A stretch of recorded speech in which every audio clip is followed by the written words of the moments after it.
Lajunya pertumbuhan penduduk menjadi tantangan tersendiri dalam menjalankan bisnis yang berhubungan dengan tanaman pangan, khususnya pada budidaya beras organik. Menjadi petani bukan hanya sekedar menanam dan memberikan hasil produk terbaiknya, bahkan lebih jauh dari itu. Menjadi petani berarti siap menjadi tulang punggung bagi identitas Indonesia. Kita sekarang berada di Desa Delingo, yang tidak jauh dari pusat kota Boyolali. Sebagian besar warga Desa Delingo memiliki kegiatan utama yaitu bertani. Di sini saya punya janji untuk bertemu dengan Bapak Muhadi, salah satu petani dan produsen beras organik dengan merek Bogo.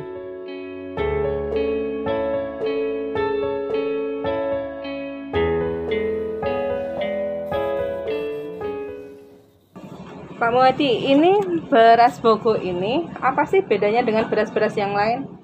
Nah, Bogo ini kan sebenarnya dari kata boga ya. Oh iya. Nah, kalau orang kan Bogo, bahasa Indonesia Bogo itu apa? Boga makanan. Nah, organik kita proses yang disebut organik itu proses. Jadi proses kita sistem organik. Jadi dari penanaman dan dari sejak benih sampai pasca panen itu semuanya melalui proses-proses yang natural. Apakah memiliki manfaat yang lebih daripada beras-beras pada umumnya? Ya, kalau beras merah manfaatnya kan kalau organik ya, berarti kan alamiah. Jadi ada lembaga yang menyatakan dia ini sudah organik atau belum, itu lembaga, bukan kita yang menyatakan. Terus ini halal dan tidak kan yang menyatakan ini kan MUI.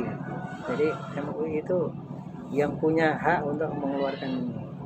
Terus kemudian ada izin PSAT, pangan segar asal tumbuhan, ini juga dari Kementan. Ini jadi semuanya adalah lembaga yang independen yang berhak mengeluarkan itu. Bukan kita yang ngomong ini beras saya bagus, ternyata orang lain yang mengatakan itu bagus. Ini kan berasnya di jenengan vakum ya, di vakum ya. Kalau kemasan vakum ini kira-kira tahan sampai berapa lama ya Pak ya? Kalau vakuman itu dia akan lebih tahan, pengecekan kita hampir 2 tahun, selama belum ngompos 2 tahun masih kuat. Tapi kalau yang tidak divakum, karena beras kita bebas dari pestisida, sehingga kan biasanya mudah diserang penyakit. Nah, misalnya makanan yang dikasih obat sama yang tidak, nanti semutnya cenderung kemana? Kan pasti kan yang tidak dikasih obat. Oh gitu. Nah, itu sehingga ini sama organik juga gitu. Dan ini sekarang pemasaran sampai mana ya Pak ya? Kalau pemasaran ya wilayah Boyolali, terus Semarang, terus ada juga yang di Jakarta. Tapi kita diambil. Oh gitu. Diambil. Ada yang dari Surabaya. Jadi kita tidak kemana-mana, diambil mereka. Jadi para reseller ya Pak ya, datang ke sini untuk mengambil barang ini, kemudian dipasarkan di daerah masing-masing ya? Ya betul. Malah potensi Boyolali sendiri masalah sedikit. Oh gitu. Berarti memang ini sekarang tugasnya dari Local Adventure untuk membantu pemasaran ini? Ya alhamdulillah, kalau Boyolali memang harus go bener. Iya. Untuk kendala yang dihadapin sekarang Pak? Kendala kalau alhamdulillah sudah ya tidak terlalu banyak. Hanya saja kita saat ini proses di pergudangan, gudang kita kan masih belum begitu. Kalau dia dianggap layak ya layak, kalau belum. Jadi kita masih di proses gudang, itu masih belum layak lah sebenarnya. Oke, harapan ke depannya Pak sebagai owner dari Bogo ini Pak, harapan Bapak ke depannya? Ya maju bersama, petani terbantu dengan tidak terpengaruh harga seperti yang padi biasa, kita harganya lebih karena kualitasnya juga lebih ya Pak ya. Itu kan seneng petani, kita yang memproses juga ikut kebagian ya, seneng. Konsumen juga secara otomatis juga senang karena kan mendapatkan barang yang berkualitas dan harga yang agak terjangkau ya Pak.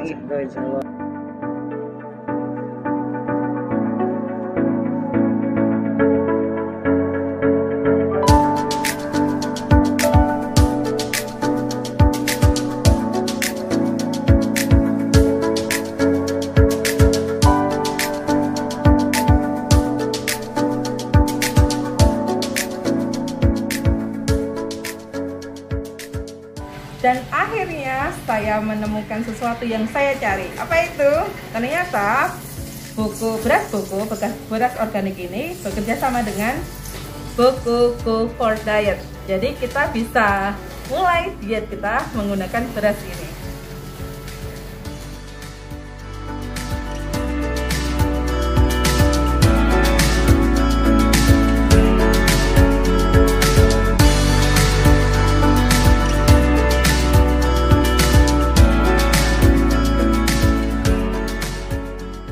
Beras adalah salah satu komoditi yang sering digunakan oleh masyarakat Indonesia.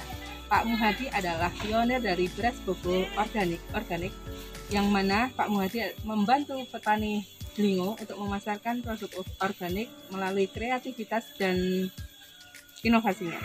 Yuk gunakan produk UMKM untuk membantu petani-petani lokal yang ada di sekitar kita.